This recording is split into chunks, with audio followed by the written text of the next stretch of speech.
ଖୋଲା ବହିଟିଏ ପରି ରହିବାକୁ ଭାରି ଭଲ ପାଏ। ମୁଁ ଖୋଲା ବହିଟିଏ ପରି ରହିବାକୁ ଭାରି ଭଲ ପାଏ, ଯାହାକୁ କେହି ବି ପଢ଼ି ନେଇ ପାରୁଥିବେ।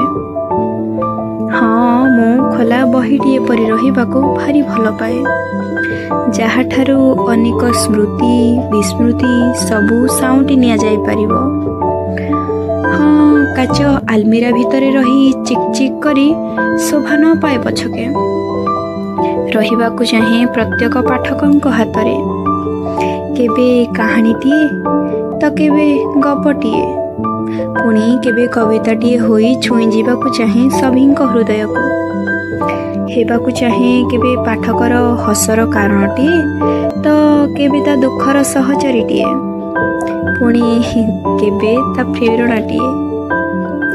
କେତେବେଳେ ତା ଜୀବନରେ ସୁନ୍ଦର ସକାଳ ହୋଇ ଉଦିତ ହେବାକୁ ଚାହେଁ ତ ଆଉ କେତେବେଳେ ହେବାକୁ ଚାହେଁ ଆଖିରେ ତାର ସୁନ୍ଦର ସ୍ୱପ୍ନ ଦେବା ପାଇଁ ରଜନୀ ରାଣୀଟିଏ। ଏମିତି ଆହୁରି ଅନେକ କିଛି। ସବୁରି ପରେ ବି ମୁଁ ଖୋଲା ବହିଟିଏ ହୋଇ ରହିବାକୁ ଭାରି ଭଲ ପାଏ। ଧନ୍ୟବାଦ। ଜୟ ଜଗନ୍ନାଥ।